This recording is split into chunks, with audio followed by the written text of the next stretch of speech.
الحمد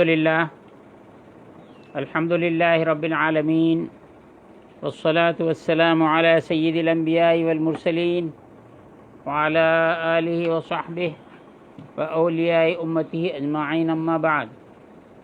قال الله سبحانه وتعالى في كلامه القديم: أعوذ بالله من الشيطان الرجيم، بسم الله الرحمن الرحيم، إنما يخشى الله من عباده العلماء. صدق الله مولانا العظيم، وصدق رسوله النبي الأمين الكريم، ونحن على ذلك لمن الشاهدين والشاكرين، والحمد لله رب العالمين. قال رسول الله صلى الله عليه وسلم: اطلبوا العلم ولو بالصين. وقال عليه الصلاة والسلام: طلب العلم فريضة على كل مسلم ومسلمة. صدق الله مولانا العظيم، وصدق رسوله النبي الأمين الكريم، ونحن على ذلك لمن الشاهدين والشاكرين، والحمد لله رب العالمين. برادران طریقت، سامعین کرام، برادران ملت، آج کشف المحجوب شریف کا جو پہلا باب ہے، باب اثبات العلم، انشاءاللہ آج یہ ختم ہو کر ہم دوسرا باب بھی انشاءاللہ شروع کر لیں گے، اگر موضوع اور وقت اجازت دے۔ گزشتہ درس یہاں تک پہنچا تھا کہ بایزید بسطامی رحمۃ اللہ تعالی علیہ کا قول: علمت فی المجاہدۃ 30 سنة فما وجدت شيئا اشد علی من العلم متابعته.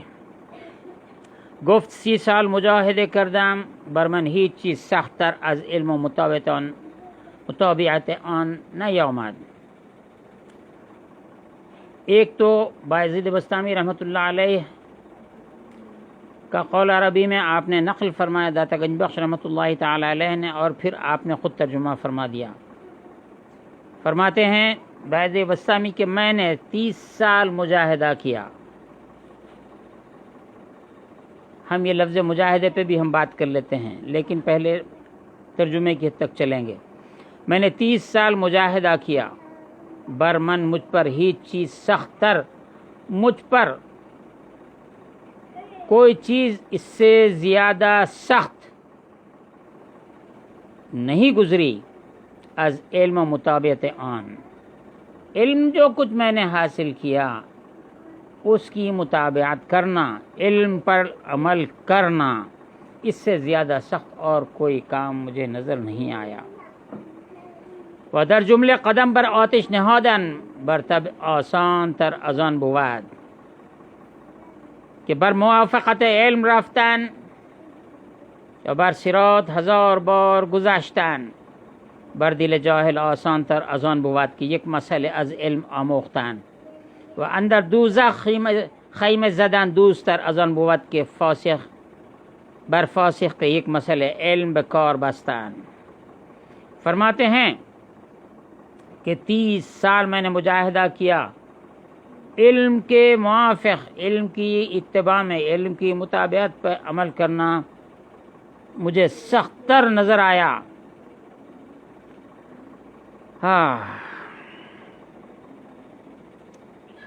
در جملے قدم بر آتش نهادن برتب آسان تر از آن بود. آگ پر قدم رکھنا طبیعت پر اس سے زیادہ آسان ہے، حالانکہ عمل کرنا، کسی مسئلے پر عمل کرنا یہ آسان عموماً معلوم ہوتا ہے، لیکن فرماتے ہیں کہ آگ پر قدم رکھنا آسان ہے، لیکن علم کے مطابق چلنا بہت مشکل ہے۔ جاہل آدمی کے لیے دوزخ میں خیمہ لگانا، ٹینٹ لگانا دوزخ میں آسان ہے، ایک مسئلہ سیکھنے کے مقابل میں ایک مسئلہ سیکھنا اس کے لیے مشکل ہے۔ دوزخ میں ٹینٹ لگانا، خیمہ لگانا اس کے لیے آسان ہے فاسق کے لیے، اور ہمارے لیے علم پر چلنا بہت مشکل ہے۔ سب سے زیادہ سخت تر کام یہی ہے۔ پس برتبات پس تجھ پر لازم ہے کہ بے علم آموختن، علم کا سیکھنا تم پر واجب ہے۔ تو اندر کمال طلبیدن، اور علم حاصل کرنے میں کمال حاصل کرنا، علم میں کمال حاصل کرنا، علم میں کمال حاصل کرنا۔ تو یہ بات عام سا لفظ محسوس ہوتا ہے، لیکن کمال کے کیا معنی ہے؟ فرماتے ہیں کمال علم، علم کا کمال، کمال علم بندے کے علم کا کمال جہل بود، وہ یہ ہے کہ یہ قدیم 1000 سال پرانی زبان ہے۔ بندے کے علم کا کمال یہ ہے کہ اس نے کچھ نہیں جانا۔ دانستن کے معنی جاننا، اور یہ قول ہے دانستم کہ ہیچ نہ دانستم، میں نے جانا کہ میں کچھ نہیں جانا۔ یہ بزرگوں کے اقوال ہے۔ جہل بود بے علم خداوند تعالی، خداوند تعالی کے علم کے مقابل میں جہل، میرا علم گویا جہل ہے، میں اللہ کے علم کے سامنے، اس کے علم کے سامنے میرا علم کچھ بھی نہیں ہے۔ آدمی کے علم کا کمال یہ ہوتا ہے کہ علم جیسے جیسے بڑھتا چلا جاتا ہے وہ عالم عاجزی اختیار کرتا جاتا ہے۔ شیخ سعدی کا قول ہم نے اس سے پہلے کے درس میں دہرایا ہے۔ فرماتے ہیں نہت شاخ پرمیوے سر بر زمین، جس درخت کی جس ڈالی پر میوہ لگ جاتا ہے وہ ڈالی اپنا سر زمین پر رکھ دیتی ہے۔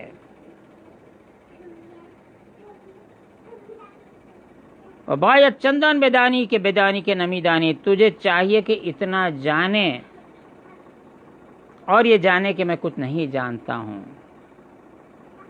وہ ان معنی بود، اور اس کے معنی یہ ہوتے ہیں کہ بندے جز علم بندگی نہ تواند دانست، بندہ علم بندگی کے سوا کچھ نہ جانے۔ اب یہاں پر یہ لفظ بہت اہمیت کا حامل ہے، یہ ہے کہ بندہ بندگی کا علم سیکھے۔ بندہ فارسی لفظ ہے، عربی لفظ غلام ہے۔ بندہ کے لفظی معنی یعنی جس کے ہاتھ پیر بندھے ہوئے ہوں، وہ کسی کا زر خرید غلام ہے، کسی نے اس کو خرید لیا ہے۔ تو آداب بندگی کا سیکھنا علم ہے۔ جو آداب بندگی جانتا ہے اس سے آقا خوش ہوتا ہے۔ آپ نے یہ حکایت بہت سنی ہے، تقریباً تمام صوفیہ اس بات کو بیان کرتے ہیں کہ غازی محمود غزنوی رحمۃ اللہ تعالی علیہ، ان کے پاس وزراء تھے جیسا کہ ہر بادشاہ کے پاس ہوتے ہیں، وزیروں کے بڑے بڑے منصب ہوتے ہیں، وہ صاحب مال ہوتے ہیں، صاحب جاگیر ہوتے ہیں، صاحب سپاہ ہوتے ہیں، کسی کے پاس ملک کا ایڈمنسٹریشن رہتا ہے، کسی کے پاس فوج ہوتی ہے، ہر ایک کے پاس ایک کمانڈ ہوتا ہے، وہ اس کے تحت رعایا چلتی رہتی ہے۔ لیکن جو قرب ایاز کو محمود کے پاس حاصل تھا وہ کمال بندگی کی وجہ سے تھا۔ ایاز کو محمود سب سے زیادہ قریب تر رکھتا تھا۔ وجہ کیا تھی؟ کہ وہ بندہ اپنے مقام کو جانتا تھا، اپنے مقام سے تجاوز نہیں کرتا تھا، اس لیے وہ بادشاہ کے نزدیک پسندیدہ تھا۔ ہم نے گزشتہ شیخ سعدی کی گلستان سے یہ شعر پڑھا تھا، بندے ہمن بہ کے ز تقصیر خویش عذر بے درگاہ خدا آورد۔ بندہ اللہ کے نزدیک وہی بہتر ہے اپنے قصور کو، اپنی کمی کو، اپنی کوتاہی کو پیش نظر رکھتے ہوئے اللہ کی بارگاہ میں عذر لے کر آئے، معذرت کرے۔ یہی بندگی کا اعلیٰ ترین معیار ہے۔ یہ معیار سب سے پہلے سیدنا آدم و حوا علیہم السلام نے پیش کیا، ربنا ظلمنا انفسنا وان لم تغفر لنا وترحمنا لنکونن من الخاسرین۔ یہاں پر ہم بتلانا چاہتے ہیں، یہ جملہ ہم پورا کرتے ہیں، وہ بندگی حجاب اعظم ہے، اور بندگی ایک بہت بڑا حجاب ہے۔ اللہ، بندے اور اللہ کے درمیان یہ بندگی حجاب ہے۔ بندگی کو بندگی کے حد میں رکھا جائے تو پھر آپ جانتے ہیں ہر دفتر میں، ہر حاکم کے پاس دروازے پر ایک پردہ ہوتا ہے، اندر بادشاہ، حاکم، گورنر، منسٹر، آج کے الفاظ میں ہم، پہلے وزیر کہلاتا تھا، امیر کہلاتا تھا، اندر مصاحبین آ سکتے تھے اور جا سکتے تھے، بادشاہ کے مقرب ترین نزدیک ترین وزراء آتے جاتے تھے۔ دروازے کے باہر جو پردہ ہوتا ہے، پردے کے پاس ایک ملازم ہوتا ہے جس کو آج ہم واچ مین کہتے ہیں۔ چاہے کتنے بڑے مرتبے کا آدمی آ جائے، باہر اس کو ٹھہرنا پڑتا ہے جب تک کہ یہ واچ مین اندر جائے اور اپنے باس، اپنے آقا، اپنے مالک، اپنے حاکم سے اجازت باقاعدہ لے لے، یا پھر وہ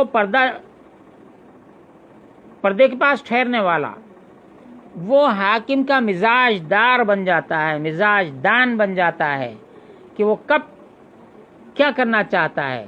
اس کے اشارات و کنایات کے ہونے سے پہلے وہ مزاج دانی کی وجہ سے اس کے منشے کو جان جاتا ہے، تو وہ آنے والوں کو اجازت دیتا ہے تو اندر آ سکتے ہیں۔ لیکن اس خادم کو جو پردے کے پاس ہوتا ہے، وہ پردہ اس خادم کے لیے پردہ نہیں ہوتا، وہ پردہ سب کے لیے پردہ ہے، لیکن اس خادم کے لیے، اس بندے کے لیے، اس غلام کے لیے پردہ نہیں ہوتا ہے۔ کیوں؟ کہ وہ آداب بندگی سے آشنا ہے، وہ جب چاہے جا سکتا ہے، جب چاہے آ سکتا ہے، وہ ان مواقع کو جانتا ہے کہ کب کیا کرنا ہے۔ تو جب تک یہ بندگان خدا کی بندگی کے رموز نہ جان جائیں، خدا کی نزدیکی، خدا کا قرب حاصل نہیں کر سکتے۔ اگر جان جائیں، جو با ادب ہوتا ہے غلام، وہی نزدیک تر ہوتا ہے۔ اب یہاں پر اس بارے میں یہ کہا گیا ہے، اندرین معنی، اس معنی میں کہ حجاب بندگی ہے، اور بندگی ایک حجاب ہے اور حجاب اعظم ہے از خداوندی اللہ سے۔ تو خود حجاب خودی حافظ از میان برخیز، حافظ شیرازی نے بھی کہا، اندرین معنی گویا اس معنی میں کہا گیا ہے، کہا جاتا ہے شعر، العز اندر کل ادراک ادراکن، الوقف فی طرق الاخیار اشراک، العجز عاجز ہو جانا، عن ادراک ادراک کے پہچان سے عاجز ہو جانا ہی ادراک ہے۔ میں نے جانا کہ کچھ نہیں جانا، جب یہ کہا تو یہ ادراک ہو گیا۔ یہ حضرت صدیق اکبر رضی اللہ تعالیٰ عنہ کا قول بھی کہا جاتا ہے، والوقف فی طرق الاخیار، اور اس راہ میں چلنے کے دوران وقفہ آ جانا، واقف ہو جانا، ٹھہر جانا، یہ والوقف ٹھہر جانا اس راستے میں، یہ شرک ہے۔ آن کے نیاموزاد و برجہل خود مصر گردد مشرک بود، وہ جو نہیں سیکھتا ہے، کیا نہیں سیکھتا ہے؟ آداب نہیں سیکھتا ہے، اس راہ کے چلنے کے آداب نہیں سیکھتا ہے، شاہی مراتب کو کیسے بجا لانا ہے نہیں جانتا ہے۔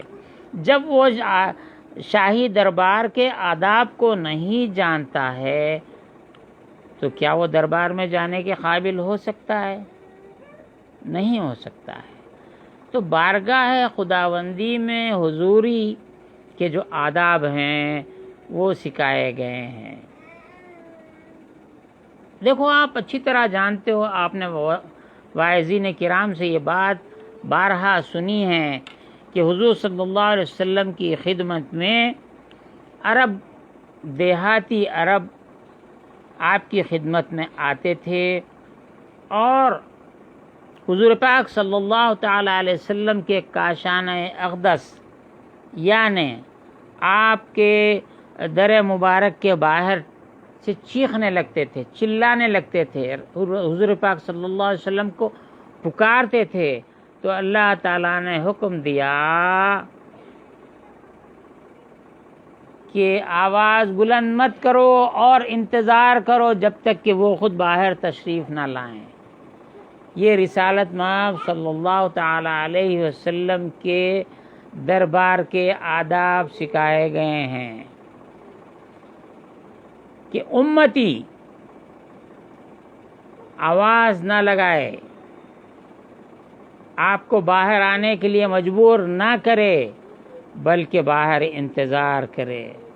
تو یہی شیوخ طریقت کے پاس، پیران طریقت کے پاس یہی طریقہ رائج رہا ہے کہ جب کوئی مرید آ جاتا تو دروازے پر بیٹھا رہتا، باہر بیٹھا رہتا، اپنا مدعا بیان نہیں کرتا جب تک کہ وہ خود باہر نہ آ جائیں۔ تو یہ آداب ہیں۔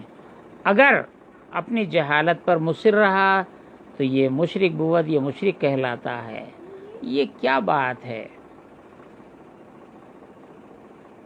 صوفیہ کرام کے نزدیک اللہ رب العزت کی مرضی کے خلاف اپنی مرضی چلانا یہ شرک ہے۔ موجودہ دور میں ان 200 سالوں میں شرک کا ڈیفینیشن چینج ہو گیا ہے۔ جس کسی صاحب نے نکالا ہے، اپنی مرضی کو دوسروں پہ مسلط کرنا، یہ توحید ہو گئی ہے، اور کتاب و سنت کے مطابق جو توحید تھی اس کو انہوں نے شرک قرار دے دیا ہے، وہ الگ ہے۔ اب ایک دو جملے رہ گئے ہیں، یہ چیپٹر ختم ہوتا ہے۔ لفظ مجاہدے پہ ہم تھوڑی سی بات کر کے اگلا چیپٹر ہم شروع کر دیتے ہیں۔ وہ ان کے بیاموزاد، اور وہ جو علم حاصل کرتا ہے، کون سا علم حاصل کرتا ہے؟ آداب کا علم حاصل کرتا ہے، آداب بندگی کا علم حاصل کرتا ہے۔ میں نے ایک کتاب دیکھی تھی، اس کا نام لکھا تھا آداب زندگی، زندگی کے آداب، کیسا کھانا، کیسا پینا، کیسا اٹھنا، کیسا بیٹھنا، کیسا ملاقات کرنا۔ تو اس میں تمام آداب بتلائے گئے تھے۔ تو آداب زندگی تو زندگی کے آداب ہو گئے، موت کے بھی کچھ آداب ہیں۔ آداب موت بھی ہیں، جب آداب زندگی ہیں تو آداب موت بھی ہیں، جب آداب موت ہے تو آداب پیدائش بھی ہیں، پیدائش کے آداب بھی ہیں، زندگی کے آداب بھی ہیں، موت کے بھی آداب ہیں۔ تو ان آداب کو ملا کر اگر تینوں کو اگر ایک جگہ کر دیا جائے تو آداب بندگی ہم کہہ سکتے ہیں۔ چنانچہ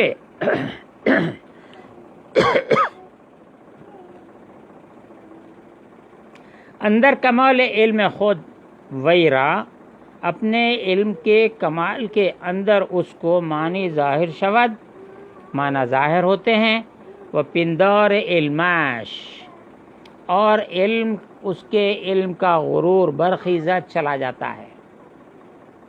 جب ہر لمحہ اپنی بندگی کو دیکھتا رہتا ہے، اپنی عاجزی کو دیکھتا رہتا ہے، اپنی کمیوں کوتاہیوں کو دیکھتا رہتا ہے، اگرچہ کہ وہ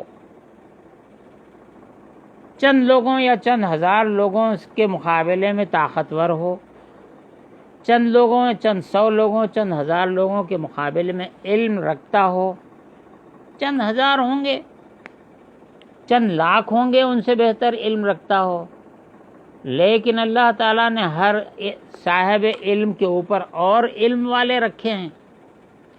جب وہ زیادہ علم والے کو دیکھے گا تو کمتر سمجھے گا، ایسا کرے گا تو پندار علمش برخیزت، اس کے علم کا غرور ٹوٹ جائے گا۔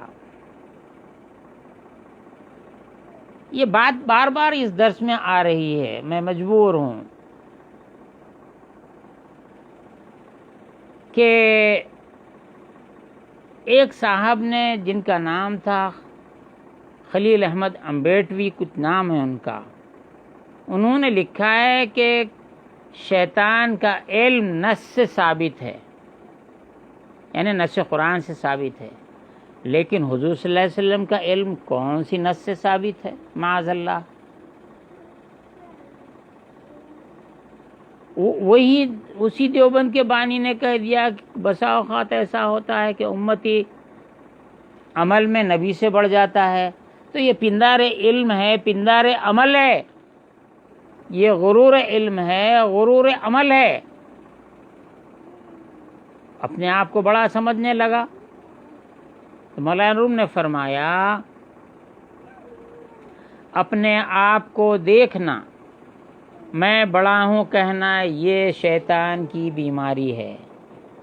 یہ بیماری شیطان کے سر میں سما گئی، اس کے سینے میں سما گئی شیطان کے۔ جب ابلیس نے کہا انا خیر من، آدم علیہ السلام کے مقابلے میں کہا خلقتنی من نار و خلقتہ من طین، تو نے مجھے آگ سے پیدا کیا اور آدم کو مٹی سے پیدا کیا، میں خیر ہوں، میں بہتر ہوں۔ یہی دو صفات قاسم نانوتوی صاحب بانی دیوبند میں اور خلیل احمد امبیٹوی میں اور دیگر جو علماء ہیں ان کے اکابر 2-4 ہیں ان کے پاس یہ موجود ہے۔ ہمارا یہ بار بار یاد دلانا ضروری ہے، ہم کسی پہ طنز نہیں کرتے ہیں، اسکالر ہیں، ریفرنس ٹو کانٹیکسٹ ہم بتلانا چاہتے ہیں۔ تو جب بلند مرتبے کے آدمی کو دیکھے گا، بلند مرتبہ شخصیت کو دیکھے گا تو اپنی شخصیت، اپنا مرتبہ کم نظر آئے گا، لیکن اپنے سے کم لوگوں کو دیکھے گا تو خود بڑا نظر آئے گا۔ اب غرور پیدا ہوگا تو اپنے سے بلند مراتب کو دیکھے۔ جب ریاضتیں کرتے لوگ تو اپنے سے زیادہ ریاضت کرنے والوں کو دیکھتے۔ یہاں پر مجاہدے کی جو بات آئی، علمت فی المجاہدۃ 30 سنۃ، میں نے 30 سال مجاہدہ کیا۔ یہ مجاہدہ عربی لفظ ہے، اس کا مادہ جیم ہے دال، جہدہ، کوشش کرنا۔ کیا کوشش کرنا؟ والذین جاہدوا فینا، اللہ تعالیٰ فرماتا ہے جو ہمارے راستے میں جہاد کرتا ہے، کوشش کرتا ہے ہمارے راستے میں، فینا ہمارے راستے میں، لنہدینہم سبلنا ہم اسے راستہ بتاتے ہیں۔ ہندوستان میں جس وقت اب میں بات کر رہا ہوں یا ہم بات کر رہے ہیں تو یہ لفظ جہاد کا ایک یہاں ہوا ٹھہرا ہوا ہے۔ جہاد کے فوری معنی جو یہاں سمجھے جاتے ہیں کافروں مشرکوں سے لڑنا اور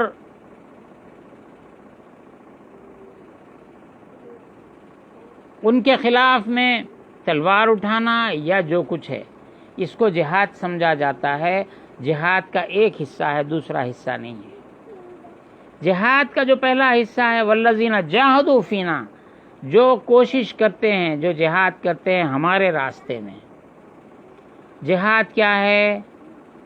یہ سب سے پہلے جو جہاد ہوتا ہے مسلمان کا، صوفی کا، یہ جو ہر انسان کے اندر نفس ہے، یہ نفس کافر سے جہاد کرنا، یہ کافر نفس کی مخالفت کرنا، اس کی خواہشات کی کمزور کر دینا کہ وہ اپنی خواہش کا اظہار ہی نہ کرے، وہ تابع بن جائے، وہ غلام بن جائے، آداب بندگی یہ نفس سیکھ لے۔ جب آداب بندگی سیکھ لیتا ہے تو اس کے جسم کے حرکات و سکنات میں بھی آداب آ جاتے ہیں۔ اس کو امام غزالی رحمۃ اللہ تعالی علیہ مراقبت حرکات و سکنات کہتے ہیں۔ انسان کے حرکات و سکنات، چال چلن، اٹھنا بیٹھنا، دیکھنا بولنا، کھانا پینا، لباس، ہر شے اس کی جو حرکت ہے، جو مومنٹ ہے، جو سائلنٹس ہیں، ان کی نگرانی کرنا کہ یہ اللہ اور اس کے رسول کے منشے کے خلاف کام نہ کرے، یہ جہاد بالنفس ہے۔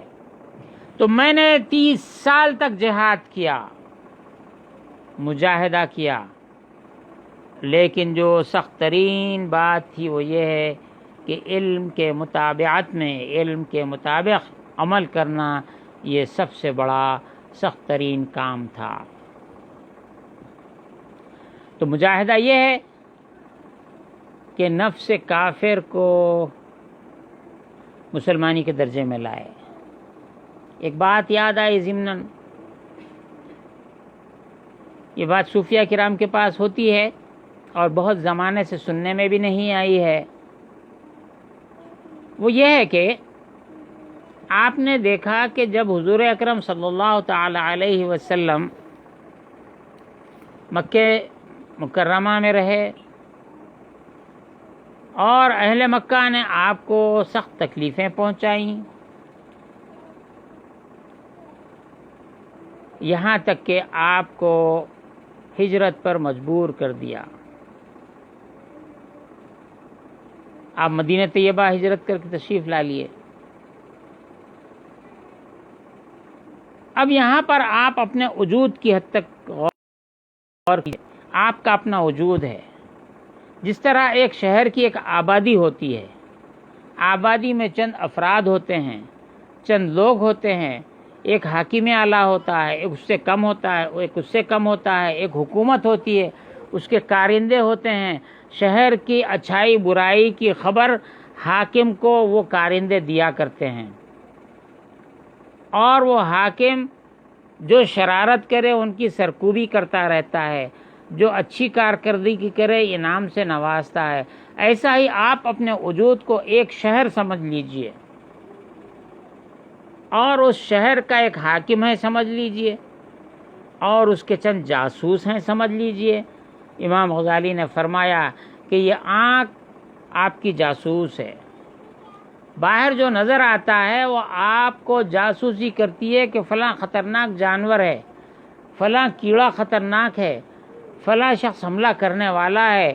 آنکھ اطلاع دیتی ہے، آوازوں سے جب شے نظر نہیں آتی ہے تو آوازوں سے خوفناک آواز ہے، اچھی آواز ہے، حملہ کرنے والوں کی آواز ہے، کون کیا ڈسکس کر رہا ہے، یہ کان آپ کو اطلاع کرتے ہیں۔ اور جو آپ کے حواس ہیں، حس ہے جس کو کانشیس کہتے ہیں، وہ آپ کو اطلاع دیتا ہے، اور قوت ادراک جو ہے، قوت فہم جو کچھ ہے، وہ ایک جاسوسی کرتی رہتی ہے، آنکھ اس کو اطلاع کرتی ہے، کان اس کو اطلاع کرتا ہے، زبان اطلاع در اطلاع پہنچاتا بھی ہے، اور جو قبولیت کا مادہ ہے اس کے ساتھ اظہار کی قوت یہ رکھتا ہے۔ یہ تمام جاسوس مل کر آپ کے جو وجود کے اندر آپ کو اٹھا رہا ہے، بٹھا رہا ہے، بھوک لگی کہہ رہا ہے، کھانے کے لیے مجبور کر رہا ہے، روزی نہیں ہے بازار میں جانے کے لیے مجبور کر رہا ہے، بازار کو جا رہے ہیں، سودا سلوف لا رہے ہیں، پیسہ نہیں ہے، محنت کی کمائی کی طرف متوجہ کر رہا ہے۔ آپ کے اندر ایک حاکم ہے، وہ حاکم آپ کو نچا رہا ہے، آپ اس کے غلام بنے ہوئے۔ وہ حاکم جو آپ کو نچاتا ہے، روزی کمانے کی طرف بھگاتا ہے، حلال ملے حرام ملے لے لو کھا لو، آج تو موج منا لو، یہ کہتا ہے، یہ بدمعاش حاکم ہے۔ جب یہ حاکم درست ہو جاتا ہے، آداب بندگی سمجھ جاتا ہے، تو کہتا ہے نہیں، میں یہاں پہ اگرچہ اس جسم کے اندر میں حاکم ہوں، لیکن اس کا پیدا کرنے والا جو ہے اس کا نام احکم الحاکمین ہے۔ ایسے مجھ جیسے ہزاروں لاکھوں وجود ہیں، ہزاروں لاکھوں کروڑوں ملینز جو پیپل ہیں، یہ سب تمام سمجھو کہ تمام ممالک ہیں، اور ان کے اندر ایک حاکم ہے، ان حاکموں کا ایک حاکم ہے جس کا نام احکم الحاکمین ہے۔ اس نے کہا ہے کہ تم اپنی مملکت کو ایسا چلاؤ، تم آنکھ کو ادھر دوڑنے مت دو، تم کان کے اندر یہ بات مت پڑنے دو، زبان سے یہ بات مت نکلنے دو، منہ میں یہ نوالا مت جانے دو، تم یہ نہیں کھانا، تم وہ کھانا، تم یہ نہیں پینا، تم یہ پینا، تم ایسا رہنا، تم اپنے کو سردی سے بچانے کے لیے یہ لباس استعمال کرنا، گرمی سے بچنے کے لیے تم یہ شربت پینا۔ یہ وہ احکم الحاکمین نے ان تمام حاکموں کو سمجھا دیا ہے، لیکن وہ حاکم کو نہ ماننے والا جو حاکم ہے وہ نفس کافر ہے، لہذا یہ کافر جو نفس ہے، اس نفس سے یا اس نفس کو درست کر کے اس مملکت کو، آپ کے وجود کی جو مملکت ہے، یہ آپ کے وجود کا جو عالم ہے، اس میں جو کافر حاکم ہے اس کو مومن کرنا، یہ جہاد اکبر ہے۔ صوفیہ اس جہاد کی بات کرتے ہیں، والذین جاہدوا فینا لنہدینہم سبلنا، جو ہمارے راستے میں جہاد کرتے ہیں، کوشش کرتے ہیں، ہم ان کو راستہ بتاتے ہیں، تو یہ جہاد ہے۔ اب یہ دیکھو، آپ تھوڑی دیر کے لیے آپ اپنے قلب کو، اپنے ذہن کو میرے ساتھ لے کر چلیے۔ یہ آپ کا جو وجود ہے، اگر یہ اس کا وجود کا جو حاکم ہے اس وقت تو نفس ہے، اگر یہ کافر ہے تو آپ کفرستان ہیں، آپ کا وجود خود کفرستان ہے۔ آپ یہ وجود کفرستان سے جس کسی مقام پہ چلے جائیں گے تو کفرستان آپ ساتھ ساتھ لیے پھر رہے ہیں۔ اگر آپ ہجرت کرنا چاہیں یہاں سے، یہ کفرستان ہے، وجود کو لے کر آپ مکے کی سرزمین مقدس پہ چلے جائیں، مدینے کی سرزمین مقدس پہ چلے جائیں، لیکن آپ کا وجود مملکت کفرستان تو موجود ہے۔ تو آپ کو اپنے وجود کے اندر ہی وجود کفرستان سے وجود ایمانستان میں آپ کو ہجرت کرنا پڑے گا۔ یہ ہجرت کا نام کفر سے ایمان کی طرف سفر کرنا ہے۔ جب یہ نفس مسلمان ہو جائے گا، جب یہ نفس مومن ہو جائے گا، تو اس کا اثر دوسری مملکتوں پہ پڑے گا، دوسرے وجودوں پر پڑے گا، دوسروں کے نفسوں پہ اس کا اثر پڑے گا۔ تو یہی کہہ رہے ہیں، علم وحی اس کا علم بجز اندر علم عاقبت وحی نیست۔ عاقبت یعنی آنے والا نتیجہ جو پیش ہونے والا ہے، جو اندر علم عاقبت وحی نیست کہ تسمیات را اندر حق تعالی تاثیری نباشد، ان اجزو از دریافت علم، دریافت علم باشد۔ علم کی دریافت یہ ہے، کیا ہے کہ میں نے جانا کہ کچھ نہیں جانا۔ تو یہ مجاہدہ ہے۔ مجاہدہ کس چیز کا ہے؟ آپ کے اندر جو کافر حاکم ہیں اس کافر حاکم کو مسلمان بنائیے. کافر حاکم کا نام نفس امارہ ہے. ایسی سرکوبی کیجئے، اس کو شریعت کا ہتھوڑا ایسا ماریے اس پر کہ اس کا کفر ٹوٹ جائے. جب نرم پڑے گا امارہ سے لوامہ بن جائے گا، مسلمانی کی طرف آ جائے گا. اور ضرب پڑے گی تو ملہمہ بن جائے گا، اور ضرب پڑے گی تو مطمئنہ بن جائے گا.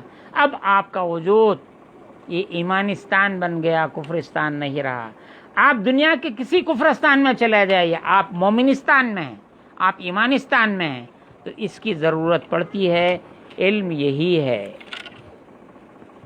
آئیے اب آپ کا دوسرا باب شروع ہوتا ہے. بسم اللہ.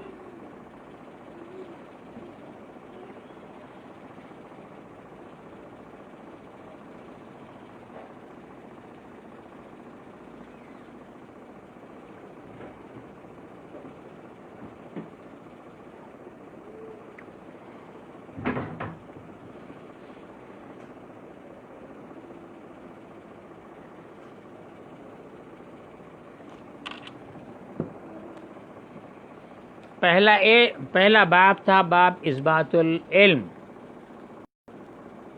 دوسرا باب ہے اثبات الفقر. فقر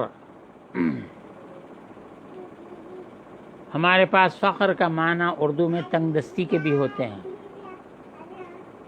اور یہ جو فقر کا جو باب ہے، اللہ والے اپنے آپ کو فقیر کہتے ہیں. اس باب میں یہ لفظ فقر پر گفتگو کی جائے گی. اس میں ابتدائی یہ جو تمہید ہے، اس کے بعد ایک فصل، دوسری فصل، یہ دوسری فصل بہت طویل چل رہی ہے، 2 فصلیں ہیں. اس کے بعد باب التصوف ہے. تو اب یہ فقر پر ہم گفتگو کرتے ہیں. یہ فقر کیا ہے؟ داتا گنج بخش رحمۃ اللہ تعالی علیہ، آپ جیسا کہ میں نے آپ کو یہ بتلایا کہ یہ کتاب فارسی زبان میں علم تصوف پر لکھی ہوئی، فن تصوف پر لکھی گئی سب سے پہلی کتاب ہے. یہ امہات الکتب الصوفیہ میں سے ایک کتاب ہے. اس سے پہلے جو کتابیں لکھی گئی ہیں وہ عربی زبان میں ہیں. تو اب ہم چونکہ یہ پڑھ رہے ہیں لہذا یہ پڑھ رہے ہیں. ایک میں ایک خلط مبحث ہوگا اور بات طویل ہو جائے گی، عبارت پڑھنے سے ہم رہ جائیں گے. بیدان کے درویشی را اندر راہ حق مرتبہ عظیم است. جان لو کہ درویشی کو حق کے راستے میں بڑا مقام مرتبہ حاصل ہے.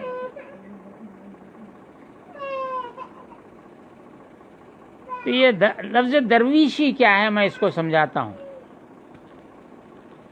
یہ درویشی کیا ہے میں سمجھاتا ہوں. لوگ اس کو درویش بھی کہتے ہیں، درویش، لیکن دراصل یہ ہے کیا؟ بہت سے لوگوں کا یہ کہنا ہے دروش، در کے معنی موتی صاف ستھرا ہوتا ہے. دروش فقیر ایسا ہوتا ہے جیسا موتی صاف موتی ہے. لیکن یہ درویش، در کے معنی دروازہ، یہ آویختن کے معنی لٹکنا اور لٹکانا، ہینگنگ. درویش در پر لٹکنے والا. ہم آپ کو اس جانب لے جاتے ہیں اس لفظ کو سمجھانے کے لیے کہ جس وقت حضور اکرم صلی اللہ علیہ وسلم کی بعثت سے 10 سال پہلے ابرہہ، یمن کا ایک بادشاہ ابرہہ آیا تھا مکہ مکرمہ پر چڑھائی کرنے کے لیے، ہاتھیوں کی فوج لایا تھا. معاذ اللہ کعبۃ اللہ شریف کو وہ ڈھا دینا چاہتا تھا، گرانا چاہتا تھا.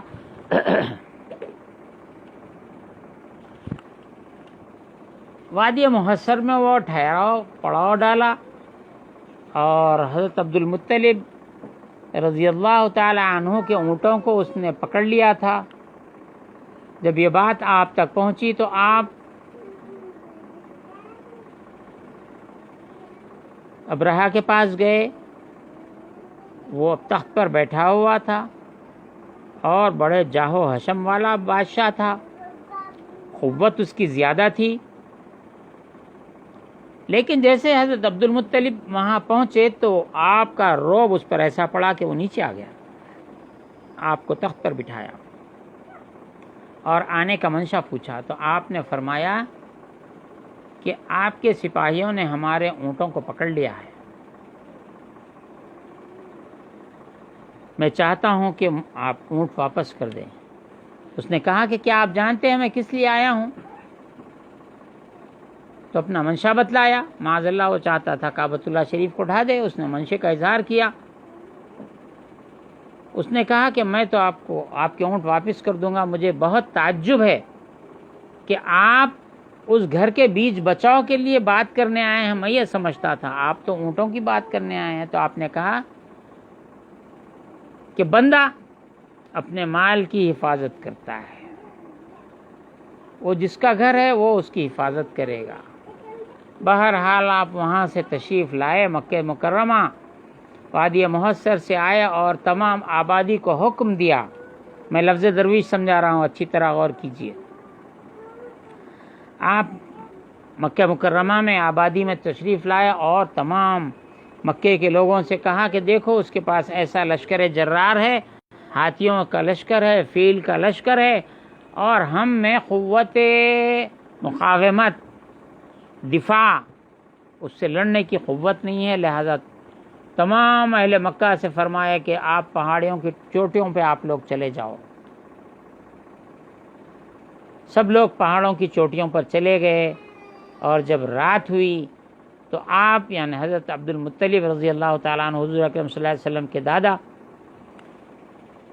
جان رضی اللہ تعالیٰ عنہ نے کعبۃ المشرفہ پر دروازے پر تشریف لے جا کر، اب میں آپ کو بتلاتا ہوں، یہ کعبۃ المشرفہ کا گویا دروازہ ہے، یہ اس کے دو پٹ ہیں، یہ دروازہ ہے اور یہ زنجیر ہے جو سنکل آپ کہتے ہیں دکنی میں، اور یہ اس طرح سے یہ سنکل جا کے اٹکتی ہے، اس کے اوپر یہاں سے قفل ڈالا جاتا ہے، اس کو کنڈی کہتے ہیں ہمارے پاس دکنی میں، کنڈا کنڈی اور یہ ذرا ہک کی طرح ہوتا ہے گول حلقہ، اس میں زنجیر جا کے اٹک جاتی ہے۔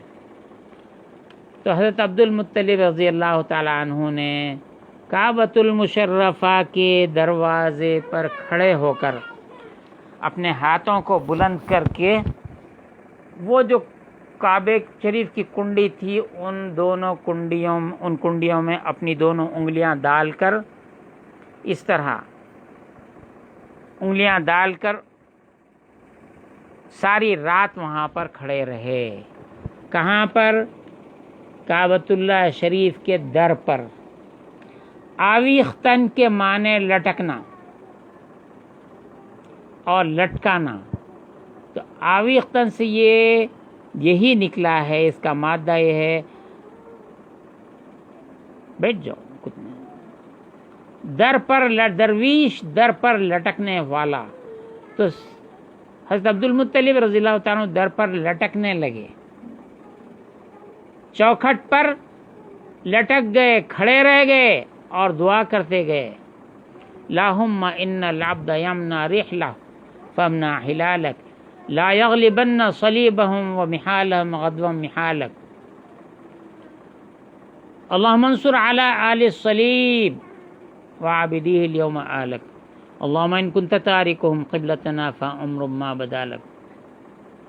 اے اللہ، اللہم یعنی اللہم، بندہ اپنے سواری کی حفاظت کرتا ہے تو اپنے حرم کی حفاظت فرما، اور آج آل صلیب، انصر علی آل صلیب، آل صلیب پر تیرے ماننے والوں کو تیرے بندوں کو فتح نصیب فرما. کس پر؟ آل صلیب پر. آل صلیب کون؟ نصرانی. نصرانی کون؟ سب آپ جانتے ہیں، مجھے بولنے کی ضرورت ہی نہیں ہے، آپ سب جانتے ہیں. اے اللہ مومنوں کو آل صلیب پر فتح نصیب فرما. الیوم آج اے اللہ تو نے اگر ہمارے ان کے درمیان بیچ بچاؤ نہیں کیا، تجھے اختیار ہے، تو مالک ہے. چنانچہ یہ درویش کے معنی ہے در پہ لٹکنے والا. لیکن کیا ہر در پہ لٹکنے والا درویش ہے؟ ہمارے پاس طنز نہیں ہے، حالات ہیں. یہاں پر برائی نہیں ہے، میں حالات بیان کر رہا ہوں.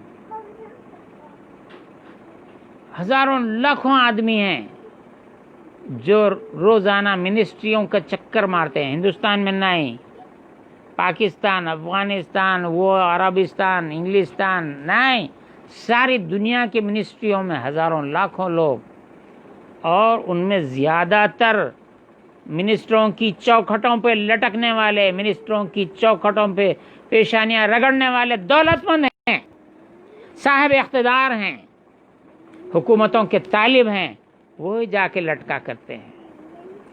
لیکن تو ہر در پہ لٹکنے والا تو درویش نہیں ہو سکتا ہے.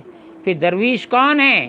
جو اللہ کی چوکھٹ پر، اللہ کے گھر کے دروازے پر لٹک جائے اور اس کی مدد طلب کرے، وہ درویش ہے. بیدان کے جان لو کہ درویشی راہ، درویشی کو، فقیری کو، عربی میں فقیری، فارسی میں درویشی کو راہ حق میں بہت بڑا مرتبہ حاصل ہے. وہ درویشان راہ، اور درویشوں کو خطری بزرگ، اور ان کو بہت بڑا خطرہ ہے، بہت بڑا اندیشہ ہے. ان کو نزدیکان رو بیش بود حیرانی. شیخ سعدی نے فرمایا جو بارگاہ میں سب سے زیادہ نزدیک تر رہتے ہیں ان کو حیرانی زیادہ ہوتی ہے. عوام الناس بادشاہ کے خلاف گلیوں میں پکارتے پھریں، بادشاہ گرفت نہیں کرتا ہے، حاکم گرفت نہیں کرتا ہے. لیکن بادشاہ یا حکمران کے جو وزیر ہوتے ہیں، اگر صرف اٹھنے بیٹھنے میں فرق ہو جائے، ٹانگ پہ ٹانگ رکھ کر اگر عدالت میں، کورٹ کے اندر کلائنٹ بیٹھ جائے یا کوئی آدمی بیٹھ جائے یا وکیل خود ٹانگ پہ ٹانگ رکھ کے بیٹھ جائے تو جج اس کو سزا دیتا ہے، کیونکہ بیٹھنے کے بھی آداب ہیں. تو جو زیادہ نزدیک تر ہوتا ہے وہ زیادہ خطرے میں ہوتا ہے. اب یہاں پر داتا گنج بخش رحمۃ اللہ تعالی علیہ یہ قرآن مجید کی یہ آیت لاتے ہیں، للفقراء الذین احصروا فی سبیل اللہ. فقراء کے لیے، درویشوں کے لیے، محتاجوں کے لیے. الذین، کون سے محتاج؟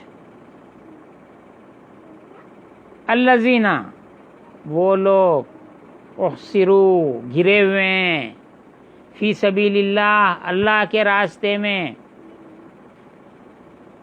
اللہ کے راستے میں گھرے ہوئے ہیں، اللہ کے راستے میں پکڑے ہوئے ہیں، اللہ کے راستے میں اس کی حصار میں، اللہ کے لیے پڑے ہوئے ہیں. فی سبیل اللہ، اللہ کے راستے میں. ایسے فقیر ہیں، ایسے محتاج ہیں، لا یستطیعون ضربا فی الارض، یہاں تک کہ ان کو زمین میں چلنے کی استطاعت نہیں ہے، دم نہیں ہے، بھوک سے نڈال ہیں، بھوک سے اتنے نڈال ہیں کہ وہ زمین میں چلنے کے قابل نہیں ہیں. روزی کمانا تو دور کی بات ہے، آدمی چلے گا پھرے گا تو روزی کمائے گا، تو روزی کمانا تو دور کی بات ہے، چلنے کی قوت نہیں رکھتے ہیں. لا یستطیعون ضربا فی الارض، ان کی یہ حالت ہے. یہ کون سے فقیر تھے؟ اللہ تعالیٰ کن فقیروں کا تذکرہ کر رہا ہے؟ یہ وہ فقراء ہیں، یہ رسالت میں آپ صلی اللہ علیہ وسلم کے دربار کے فقیر ہیں۔ مسجد نبوی میں ایک چبوترا ابھی بھی ہے، اس کو صفہ کہتے ہیں، صفہ عربی میں ہر چبوترے کو صفہ کہتے ہیں، لیکن یہ صفہ کا جب لفظ کہا جاتا ہے تو یہ حضور صلی اللہ علیہ وسلم کی مسجد کا چبوترا سمجھا جاتا ہے، جہاں پر یہ فقیر بیٹھے ہوئے رہتے تھے۔ کیا چاہتے تھے؟ اللہ کا چہرہ دیکھنا چاہتے تھے، اللہ کا دیدار کرنا چاہتے تھے، تو ان کی حالت یہ ہو گئی تھی، بھوک پیاس سے ایسے نڈال تھے کہ چل پھر نہیں سکتے تھے۔ یحسبہم الجاہل اغنیاء من التعفف، وہ یوں پڑے رہتے تھے تو جاہل ان کو غنی سمجھتے تھے کہ ان کو نہ کمانے سے غرض ہے نہ کھانے سے غرض ہے، کیا غنی ہے کیا مالدار ہیں۔ تو فرمایا کن سے؟ تمام صحابہ سے، ان سے حکم ہے تمہارے مالوں میں ان کا حصہ ہے، یہ زکوٰۃ وقات نہیں ہے، زکوٰۃ سے ہٹ کے ہے سب۔ للفقراء الذین احصروا فی سبیل اللہ، پھر لفظ فقیر قرآن مجید میں آیا ہے، کس کے مقابل میں آیا ہے؟ غنی کے مقابل میں آیا ہے۔ اللہ غنی ہے وانتم الفقراء، تم فقیر ہو۔ اور یہ بھی فرمایا اللہ تعالیٰ نے، ونیز گفت، یہ سورہ بقرہ کی آیت ہے 273، ونیز گفت اور یہ بھی ارشاد فرمایا اللہ تعالیٰ نے، ضرب اللہ مثلا عبدا مملوکا، اللہ تعالیٰ نے مثال دی، کس کی؟ مثلا مثال دی، عبدن بندے کی، مملوکن جو بکا ہوا ہے، مملوک ہے، سلیو جس کو انگلش میں کہتے ہیں، پیسہ دے کے خریدا جاتا تھا۔ آج بھی بڑے بڑے کنٹریز ہیں، ان کی فوجوں کے فوج مملوک ہیں، سب غلام ہیں، جن کو پیسے دیے کرایہ کے ٹٹو جاتے، دنیا کے جگہ لڑ کے آتے۔ تو اللہ تعالیٰ مثال دیتا ہے عبد مملوک کی، یعنی سلیو کی۔ کیا ہے سلیو کی حالت؟ غلام کی کیا حالت ہے؟ لا یقدر علی شیء، وہ کسی شے پہ قدرت نہیں رکھتا، وہ اپنے سے کوئی فیصلہ نہیں کر سکتا۔ ایک سلیو ہے، ایک اس کا آقا ہے، آقا جو چاہتا ہے وہی کرتا۔ اگر یہ غلام دن میں نوکری کرے، بازار سے کما کر لائے، تو کمائی اس غلام کی نہیں ہے، کمائی آقا کی ہے۔ اگر کسی کے پاس 100 غلام ہے، کسی کے پاس 25 غلام ہے، کسی کے پاس 50 غلام ہے، 100 غلام، 1000 غلام پہلے ہوتے تھے، وہ سب کمانے جاتے تھے، محنت کرتے تھے، اور ان کا کمایا ہوا آقا کی کمائی کہلاتا تھا، ان کا کچھ بھی نہیں ہوتا تھا۔ تو اللہ تعالیٰ مثال دے رہا ہے بندوں کی، عربی میں عبد، فارسی میں بندہ، یعنی بندہ یعنی بند، اس کے پیر بندھے ہوئے ہیں، وہ اپنے آقا کی مرضی کے بغیر اس نے کہہ دیا ٹھہر جاؤ تو بس وہاں ٹھہرنا، چلتے رہو تو اس کا کام چلتے رہنا ہے، پانی بھرتے رہو پانی بھرتے رہنا ہے، سودا لاتے رہو سودا لاتے رہنا ہے، گھوڑوں کی مالش کرو گھوڑوں کی مالش کرتے رہنا ہے۔ وہ بھوک لگی تو بھی نہیں کھا سکتا ہے، جب آقا کہے جس وقت کہے وہ کھائے۔ تو جس طرح ایک غلام کا یہ حال ہوتا ہے، وہ اپنے وجود پہ قدرت نہیں رکھتا، یہی بندے خدا کی یہی کیفیت ہوتی ہے۔ میں نے ابھی یہ اس چیپٹر میں آداب بندگی کی جو بات میں نے کہا، حضرت کے ارشادات کی روشنی میں جو آداب بندگی جو سیکھ لے وہی بندہ قابل قبول ہے۔ بندے ہمن بہ کے ز تقصیر خویش، عذر بے درگاہ خدا آورد، ورنہ سزا وار خدا وندیش، کس نہ توانت کے بجا آورد۔ کوئی بندہ ایسا نہیں ہے اللہ کا جو اللہ کی شایان شان بندگی کر سکے۔ پھر کیا ہے؟ معذرت کرے، مالک تیرا جیسا حکم ہے، جیسی نماز ادا کرنے کا حکم ہے، بندے نے نماز بجا لائی ہے، لیکن جیسا حق ہے ویسا نہیں کر سکا۔ بندے نے روزہ رکھا ہے لیکن جو حق ہے نہیں ادا کر سکا۔ چنانچہ حضور پاک صلی اللہ علیہ وسلم سے زیادہ اور کون آداب بندگی جانتا ہے؟ اور کون ہے زمین و آسمان میں، جن و انس و ملائکہ میں کون ہے جو حضور پاک صلی اللہ علیہ وسلم جیسی تسبیح بیان کرتے ہوں ویسی تسبیح کوئی مقربین ملائکہ بھی بیان نہیں کر سکتے، باوجود اس کے عرض کرتے اے اللہ تیری تسبیح کا جو حق ہے میں ادا نہ کر سکا، تیری بندگی جو کرنا ہے وہ بندگی کا حق میں ادا نہ کر سکا۔ پائے مبارک پہ ورم آ جاتا۔ ام المومنین پوچھتی ہیں کہ یا رسول اللہ آپ کو اتنی مشقت کی کیوں ضرورت ہے؟ آپ بخشائے ہیں، آپ کی وجہ سے سب کی بخشش ہوگی، آپ پائے مبارک پہ ورم آ رہا ہے تو فرماتے کیا میں فرما بردار شکر گزار بندہ نہ بنوں؟ تو شکر گزاری ایک اور چیز ہوتی ہے، بندگی اور چیز ہوتی ہے۔ تو فرماتے ہیں یہ بندے کی بات ہوئی، اس کے بعد فرماتے ہیں وہ بندہ کون ہے، وہ فقیر کون ہے؟ تتجافا جنوبہم عن المضاجع یدعون ربہم خوفا وطمعا۔ فرماتے ہیں کہ وہ بندہ کون ہے، وہ فقیر کون ہے جو راتوں کو اپنے پہلوؤں سے دور، پہلو پہ سوتا ہے آدمی، اس پہلو پہ سوئے گا، اس پہلو پہ سوئے گا یا چیت لیٹے گا، یہ تین پوزیشن کے سوا کون سا ہے؟ چوتھا پوزیشن اسٹینڈنگ پوزیشن ہے یا بیٹھنا ہے۔ تو جو اپنے پہلوؤں کو سے دور، مزاجے سے جہاں سویا جاتے ہیں دور، یدعون پکارتے ہیں اللہ کو خوف کے ساتھ، طمع کے ساتھ، وہ لوگ فقیر ہیں۔ نیز رسول صلی اللہ علیہ وسلم فخر اختیار کرد اور حضور صلی اللہ علیہ وسلم نے فخر کو اختیار فرمایا اور گفت اور فرمایا اللہم احیینی مسکینا، اے اللہ مجھے مسکین زندہ رکھ، وَأَمِتْنِي مِسْكِينًا اور مجھے مسکینوں میں موت عطا فرما، وَاحْشُرْنِي فِي زُمْرَةِ الْمَسَاكِينَ اور مجھے مسکینوں کے زمرے میں میرا حشر فرما۔ یہ یہاں سے یہ چیپٹر آگے بڑھ رہا ہے کہ ان فقراء کا کیا مقام ہے۔ فقراء میں کون تھے؟ مہاجرین تھے، انصار تھے، کتنے صحابہ تھے اور ان کا کیا مقام تھا، ہم اس چیپٹر پر ہم گفتگو کرتے ہیں اور ہم بتلائیں گے آج انشاءاللہ تعالی اس درس کے دوران ان فقیروں کا کیا مقام ہے۔ جو فقہ آپ کی چل رہی ہے، حنفی فقہ چل رہی ہے، شافعی حنبلی مالکی فقہ چل رہی ہے، جو آپ حدیث کی بات کرتے ہیں، امیر المومنین فی الحدیث کون؟ حضرت سیدنا ابو ہریرہ رضی اللہ تعالیٰ عنہ کون؟ اصحاب صفہ میں سے تھے۔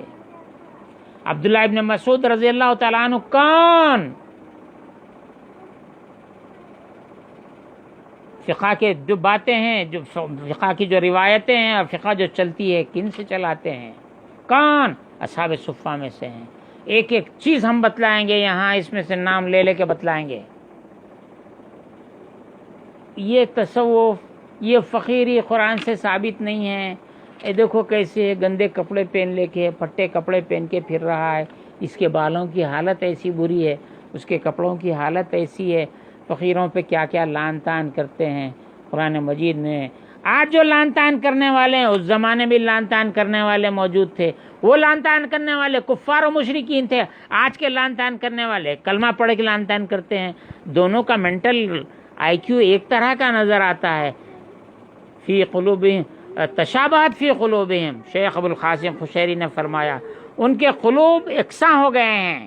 آج کے کلمہ کو جو اعتراض کر رہے ہیں فقراء پہ، کل کفار و مشرکین، مکے کے یہود نصارہ اور مشرکین اعتراض جو کرتے تھے حضور کے پاس، آج کے کلمہ کو اعتراض کر رہے ہیں۔ ان کو بھی ہم آئندہ اسی درس میں سمجھائیں گے۔ اللہ تعالیٰ سے دعا ہے کہ یہاں پر جو ذکر جن فقراء کا چل رہا ہے، اے اللہ ہم کو ان فقراء کے پیروں کی خاک کے مرتبے میں بھی ہم کا مرتبہ عنایت فرما دے، تو تیری نوازش ہے، ان فقراء کے مرتبے تو کوئی پہنچ نہیں سکتا ہے۔ سید الفقراء، حضور نے فرمایا الفخر فخری، میرا فخر میرا فخر ہے وہ۔ تو یہ باب اثبات الفخر ہم نے شروع کر دیا۔ پہلا چیپٹر بہت دنوں سے چل رہا تھا۔ پینسل کہاں ہے؟ ذرا سا دے دو، ٹک مار دیں گے، ٹائم ہو گیا ہے۔ پوائنٹ، لاسٹ پوائنٹ یاد رکھو، کل جو کفار و مشرکین کہتے تھے کہ یہ جو فقیر ہے نا ان کو ہٹاؤ تو ہم ایمان لا لیں گے، آج کے کیا بولوں، شیخ الفلاں فقیروں پہ اعتراض کرتے ہیں، یہ کلمہ پڑھ کے اعتراض کرتے ہیں۔ وہ کلمہ پڑھنے کے لیے آئے تھے، ان کو ہٹائے تو ہم کلمہ پڑھتے، انہوں کلمہ پڑھ کے بولے ان کو ہٹاؤ، فقراء کو ہٹاؤ۔ دونوں میں فرق یہ ہے، جب کا مومن کون تھا، جب کا کافر کون تھا، آج کا مومن کون ہے، آج کا فقیر کون ہے، فقیر کو گالی دینے والا کون ہے، دیکھ لو، پہچان لو۔ بہرحال ہم یہی دعا کرتے ہیں، اللہم احینا مسکینا و امیتنا مسکینا واحشرنا فی زمرۃ المساکین۔